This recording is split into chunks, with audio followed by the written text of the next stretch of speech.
Sibolga sebelumnya di mana? Sebelum di Sibolga, dulu aku tinggalnya di Riau. Di Riau sama orang tua. Ya, di Riau sama orang tua, tapi semenjak aku di Sibolga, aku hanya ngekos karena di sana sekolah. Kegiatan selain sekolah itu apa? Kalau untuk kegiatan selain sekolah itu tidak ada. Paling kalau tidak ada kegiatan lain di sekolah ya pulang. Oh, berarti di sekolah itu cuma sekolah. Ya, sekolah dan mengikuti ekstrakurikuler. Dan kalau memang ada pelajaran tambahan atau les tambahan, nah aku bisa mengikuti itu. Apa apa pengalaman terburuk Ade selama di Sibolga? Nah, kalau dibilang pengalaman sih mungkin ada dua kemungkinan. Pengalaman pertama yaitu pengalaman terburuk, kedua itu pengalaman yang gak buruk. Kalau bisa dibilang pengalaman yang gak buruk itu, ya semasa aku di Sibolga, aku tidak tinggal dengan orang tua, itu membuktikan bisa mandiri, biarpun sekolah, tapi udah bisa mandiri tanpa orang tua. Dan pengalaman buruknya di tahun 2025 terjadinya bencana yang sangat-sangat menyeramkan di sana. Banyak korban jiwa, kami mati kelaparan, dan banyak rumah-rumah yang terbawa oleh arus banjir. Bahkan banyaknya juga korban jiwa yang tidak ditemukan. Nah, di situ yang aku buatnya kadang kesel atau kecewa, apa tuh, RT setempat itu tidak peduli dengan orang-orang di sekitar. Mereka menganggap kami tidak kenapa-napa, kami tidak membutuhkan bantuan. Mereka beranggapan kami itu tidak penting di hadapan mereka. Nah, maka dari itu warga setempat pun akhirnya marah, kesal, tapi ya mau gimana.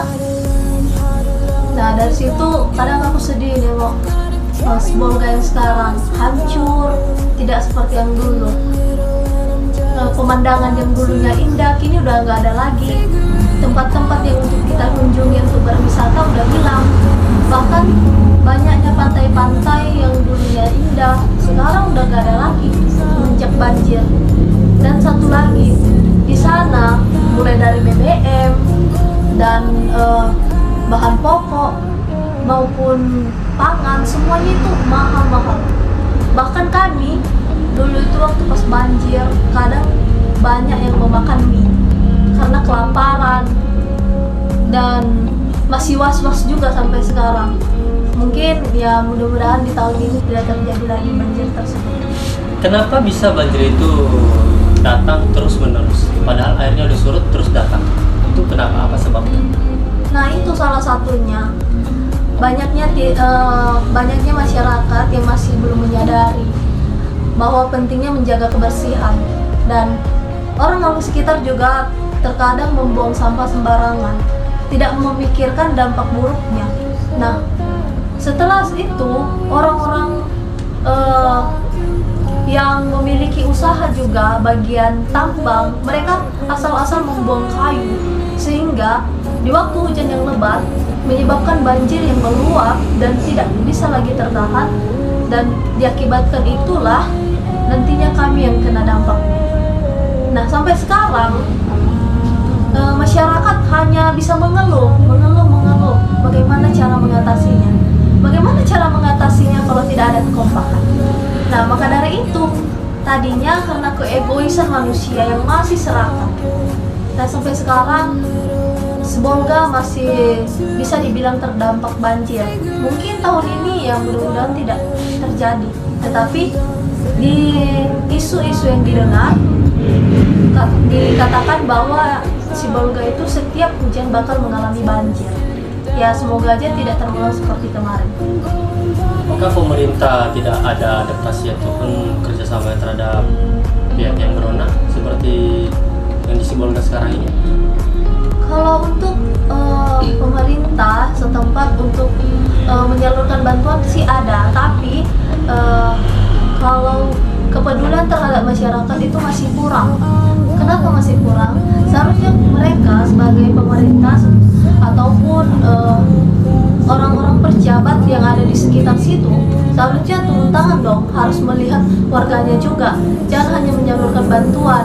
Mereka juga harus melihat rakyat-rakyat yang mati kelaparan, yang masih membutuhkan tempat dan masih membutuhkan alat-alat untuk membersihkan rumah. Seharusnya mereka juga peka terhadap kebutuhan masyarakat.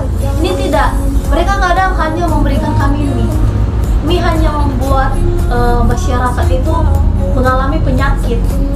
Setidaknya mereka berpikir jika kita bisa meninjau tempat itu, kita bisa mencari solusi gimana cara mengatasi. Seperti itu. Saran saya buat para pemerintah, ketika kalaupun nantinya tidak terjadi atau terjadi lagi, dihimbau kepada mereka agar lebih memperhatikan para masyarakat kecil, dan setelah itu jangan memilih-milih antara daerah lain dan daerah ini, karena semuanya itu rata. Dan sekali lagi, Bapak dipilih sebagai pemimpin karena kami percaya bahwa Bapak itu bisa membimbing kami dan memberikan yang terbaik untuk rakyat. Terima kasih.